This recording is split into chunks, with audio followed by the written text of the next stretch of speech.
édition spéciale. Et nous sommes toujours en direct de Bordeaux avec un candidat à la mairie de Bordeaux. Philippe Poutou est avec nous, candidat Bordeaux en lutte. Oui, bonjour Philippe Poutou. Bonjour.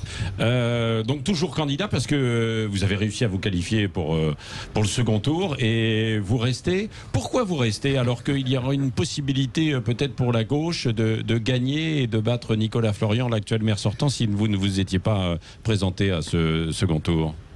Bah, j'aime bien cette question parce que parce que c'est sûr, on peut très bien commencer un truc et se barrer en cours de route, dire qu'on on s'en foutait. C'est un jeu, quoi, c'est ça. Non, mais pourquoi on s'est présenté pas... Non, mais c'est pas un jeu, Philippe Poutou. C'est en même temps parce que vous êtes à gauche. Ouais, bien à gauche, ouais. Bien à gauche.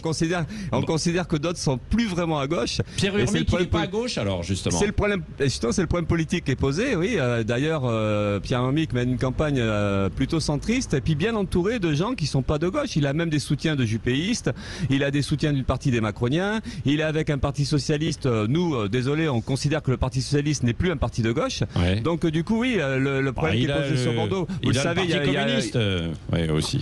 Oui, d'ailleurs, même eux, il y en a quelques-uns qui sont un peu mal à l'aise dans l'histoire.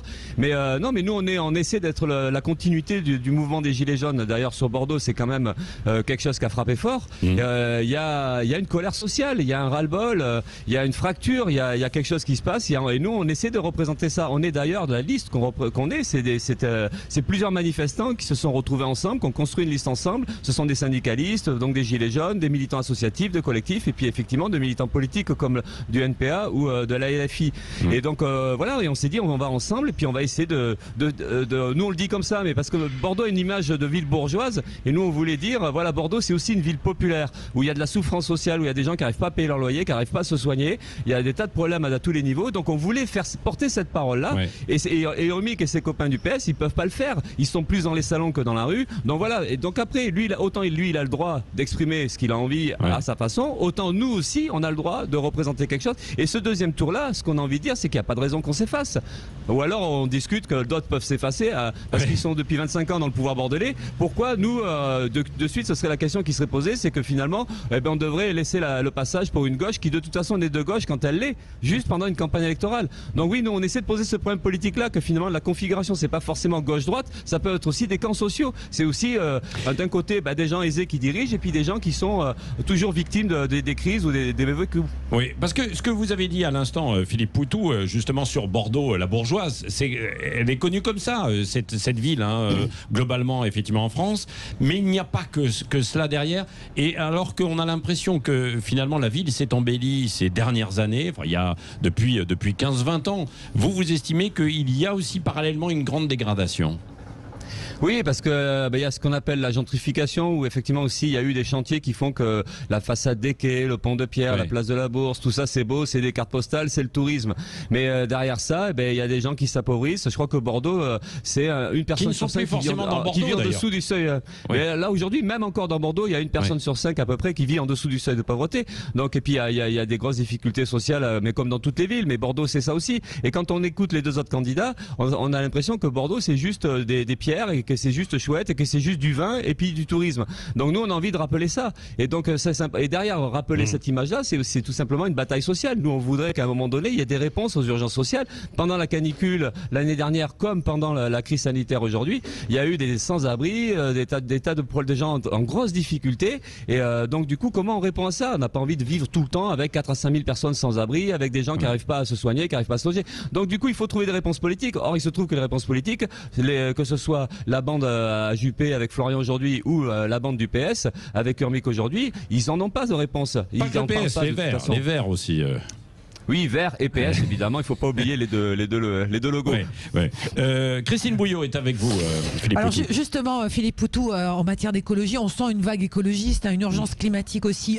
Vous proposez quoi pour pouvoir justement permettre à Bordeaux, comme les autres villes, de prendre ce virage écologiste, en tous les cas de préserver l'environnement? Justement, même sur la question écologique, on surpasse de loin la liste soi-disant écologiste, puisqu'en fait, nous on défend la gratuité des transports.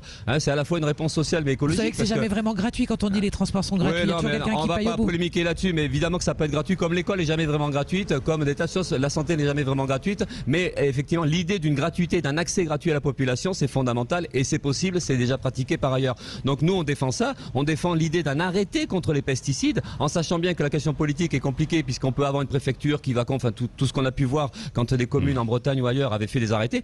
Mais donc on essaie de s'en prendre au lobby de l'agriculture, des viticulteurs notamment, et ça, Urmi qui le fait pas. La question de la bétonisation, nous, c'est la question de se confronter à tout ce qui est spéculation immobilière. Donc c'est les Fayas, c'est les Pichets, c'est tous ces gens-là qui bouffent partout, c'est tout ce qu'ils peuvent faire, tout ce qu'ils peuvent occuper comme espace, et qui en plus font n'importe quoi et puis le font mal. Donc du coup, on a pas mal de réponses pour la défense de l'environnement. Bon, évidemment, après c'est les questions, les vélos, le vélo, développer le vélo, tout ça, mais on a besoin de montrer que l'écologie, elle est forcément radicale et que ça veut dire des confrontations avec des logiques économiques.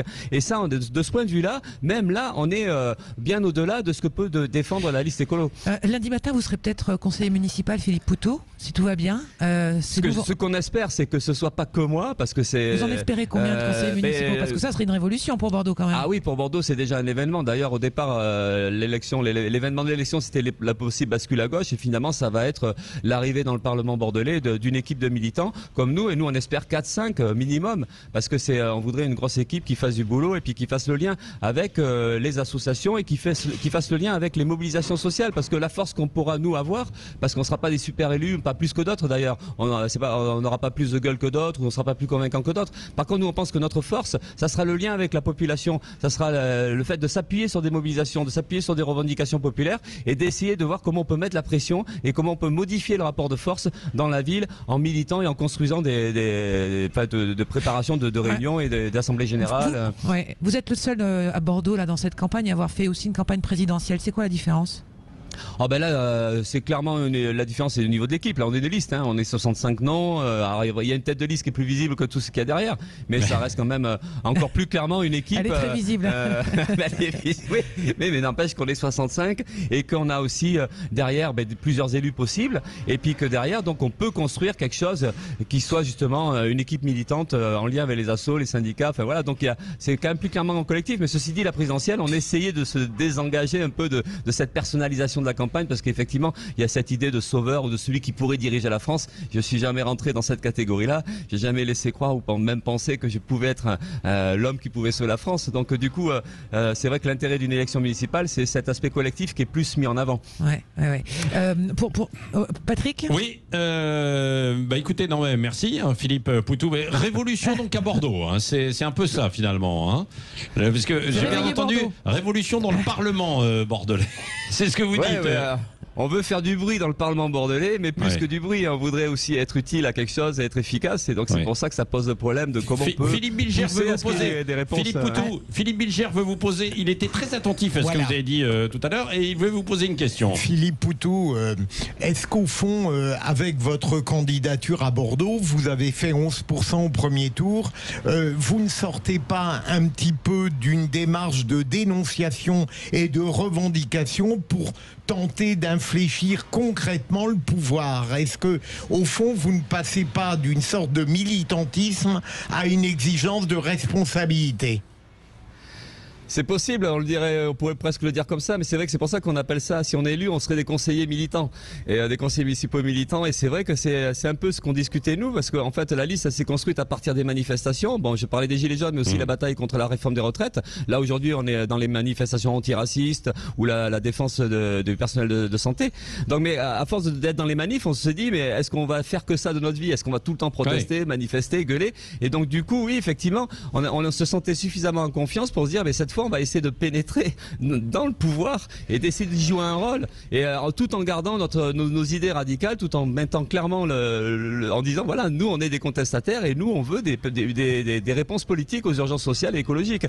Donc, mais c'est vrai qu'on essaie de faire cette jonction là de comment on peut à un moment donné, puisqu'on nous le reproche tout le temps de pas mettre les mains dans le cambouis, on est des militants de terrain, on est des combattants, et on va essayer de bousculer la routine du Parlement bordelais et de jouer un rôle, et puis effectivement de pas juste brailler, de vraiment dans l'idée de faire avancer des choses et de dire oui, il y aura des réponses, et il en faudra, et c'est parce qu'on les posera les problèmes qu'on pourra avoir peut-être des débuts de réponses. Merci beaucoup Philippe Poutou, bonne fin de campagne, merci d'avoir été avec nous en direct de Bordeaux avec Christine Bouillot, brasserie Le